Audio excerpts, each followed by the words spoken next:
अगर अनुभव की बात करें तो ये यात्रा मेरे जीवन में बहुत पहले शुरू हो गई थी, क्योंकि मैं हमेशा से बाहर रहा हूं और मुझ में जमीन की एक तरह की समझ है, तो इसके साथ मेरा जुड़ाव बहुत लंबे समय से है। पर 1998 से इस पर काम शुरू हुआ था। उस साल संयुक्त राष्ट्र की कुछ एजेंसियों ने तमिलनाडु में आकर भविष्यवाणी की थी कि 2025 तक तमिलनाडु की 60% मिट्टी रेत में बदल जाएगी। तो जब मैंने ये देखा तो पहले तो मुझे विश्वास ही नहीं हुआ, तो मैंने तमिलनाडु के चारों ओर ड्राइव करने और खुद देखने का फैसला किया। फिर मैंने देखा कि वो जो कह रहे थे वो गलत था, क्योंकि मेरे अनुभव में मुझे लगा कि ऐसा 2025 से पहले ही हो जाएगा, क्योंकि तमिलनाडु में 3 बारहमासी नदियां सूख चुकी थी। जब मैंने ये देखा तो मुझे लगा कि हमें कुछ करना होगा। तो उस समय पूरे तमिलनाडु की औसत हरियाली 16.5% थी। राष्ट्रीय स्तर पर आकांक्षा 33% की थी। तो मैंने कहा कि हमें इसे 33% तक लाना होगा। हमें क्या करना होगा? मैंने एक सरल सा हिसाब लगाया। तो मैंने हमारे वॉलंटियर्स के एक ग्रुप को बुलाया और कहा हमें 14 करोड़ पेड़ लगाने होंगे। उन्होंने सोचा कि मैं पागल हो गया हूं। बोले, सदगुरु 14 करोड़ पेड़ इतने कौन लगा सकता है? मैंने पूछा हमारी आबादी कितनी है? उन्होंने कहा 62 मिलियन। देखिए, अगर हम सब एक पेड़ लगाएं और 2 साल तक उसकी देखभाल करके फिर एक और पेड़ लगाएं तो हो जाएगा। ये किया क्यों नहीं जा सकता है? सिर्फ इसलिए कि हम सब खा तो रहे हैं, पर हम सभी जमीन को ठीक करने को तैयार नहीं हैं।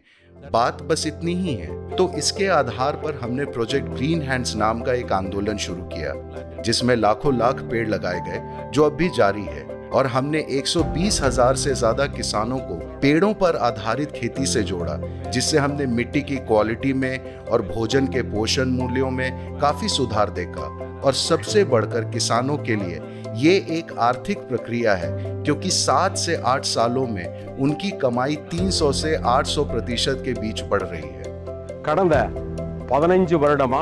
जैसा कि ईशा ने समझाया था, पिछले 15 सालों से मैं अपने खेत में पेड़ लगा रहा हूँ। अब मेरा खेत पेड़ों पर आधारित कमाई पैदा करने वाला खेत बन गया है। जब मैंने अपनी मिट्टी का टेस्ट किया था, कार्बन की मात्रा पहले 0.5 थी, अब कार्बन की मात्रा बढ़कर 1.3 हो गई है। मुझे नदी अभियान और कावेरी पुकारे अभियान के बारे में पता चला। मैंने अपनी खेती की ज़मीन में ज़्यादा कीमत वाली लकड़ी के पेड़ों की 6 अलग अलग किस्मों के लगभग 2000 पौधे लगाए। 15 से 20 सालों के समय के अंदर ये मुझे लगभग 8 से 10 करोड़ रुपए की कमाई दिला देगा। अब तो मेरा भविष्य उज्जवल है।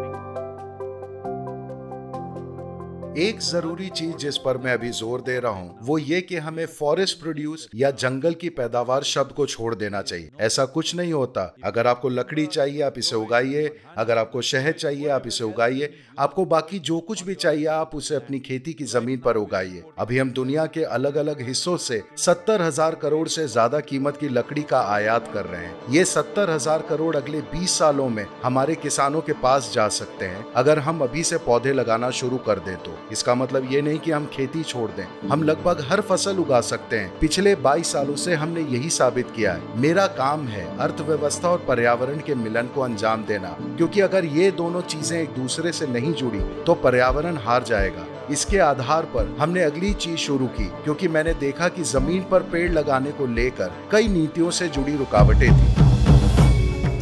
ये इस तरह से किया गया। मैं 29 दिनों में कन्याकुमारी से हिमालय तक गया और मैं 16 राज्यों से गुजरा। उस समय इन 16 राज्यों में 6 अलग अलग राजनीतिक दल थे। हमें उन सभी राजनीतिक दलों से पूरी भागीदारी मिली, क्योंकि 16 करोड़ 20 लाख इस आंदोलन का समर्थन कर रहे थे। हमें समझना होगा, लोकतंत्र में सिर्फ एक ही ताकत होती है, वो है लोगों की संख्या। मैंने ये नीति दस्तावेज प्रधानमंत्री को शाम करीब 6:20 बजे दिया। अगले दिन 11 बजे से पहले, 11 बजे से ठीक पहले पीएमओ हमें फ़ोन करता और कहता है एक विषय सेल बनाया गया है और उनको एक सॉफ्ट कॉपी चाहिए।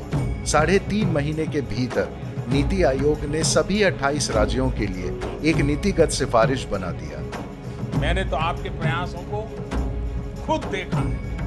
नदियों की निर्मलता और अविरलता को आपने जिस प्रकार से बल दिया है, समर्पण भाव से काम किया है, what you have started as नदियों को पुनर्जीवित करने की आपकी जो पहल है वो एक बहुत ही महत्वपूर्ण पहल है। हमने पहले ही डीपीआर तैयार कर लिया है 13 नदियों के लिए, और मैं हमेशा मानता हूँ कि विचार आप जैसे लोगों से आता है। आपकी ताकत है विचार, हमारी ताकत है उसे आगे बढ़ाना। हम बिल्कुल यही काम कर रहे हैं। So that is the story of Rally for Rivers. तो ये नदी अभियान की कहानी है। हम जानते थे कि हमें एक बड़े पैमाने का सैंपल करके दिखाना होगा।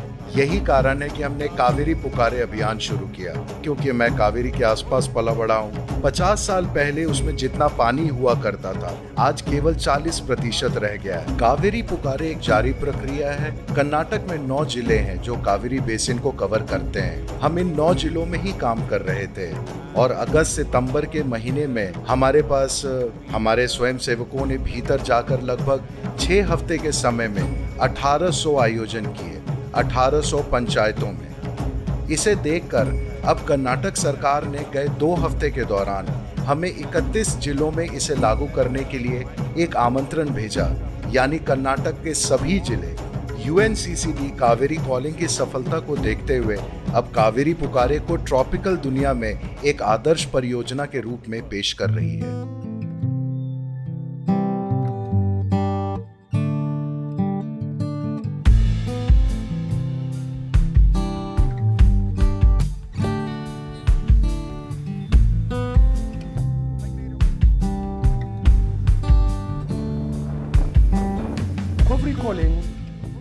कावेरी कॉलिंग बड़े पैमाने की एक ऐसी परियोजना हो सकती है जो सबसे कमजोर आबादी की रहने की स्थिति को सुधार सकती है और उस जमीन की भी मदद करती है जो हम सभी के जीवन का सहारा है। मेरे लिए आप सतत विकास लक्ष्यों के अवतार हैं, क्योंकि वैसे तो 17 लक्ष्य हैं, लेकिन वे सभी आखिर में इन 2 चीजों के बारे में हैं, लोग और यह धरती। लोगों की स्थिति सुधारना और धरती की रक्षा करना, यही आपका मिशन है। तो आपका बहुत बहुत धन्यवाद। तो महामारी ने किसी भी तरह हमें धीमा नहीं किया है। हमारे स्वयं सेवकों का समर्पण, अपने खुद के स्वास्थ्य और खुशहाली को जोखिम में डालते हुए वे बाहर निकलकर यात्राएं कर रहे हैं, चीजें कर रहे हैं।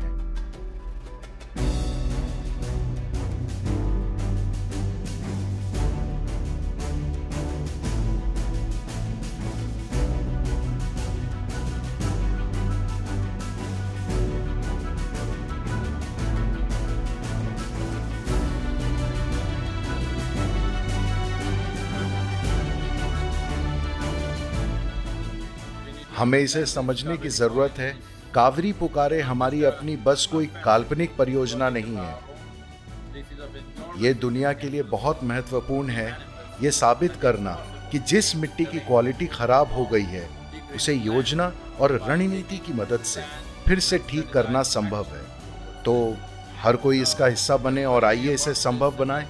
ये धरती पर हमारा समय है। हमें लोगों की एक पीढ़ी के रूप में ये दिखाना होगा कि हम पॉजिटिव चीजें कर सकते हैं।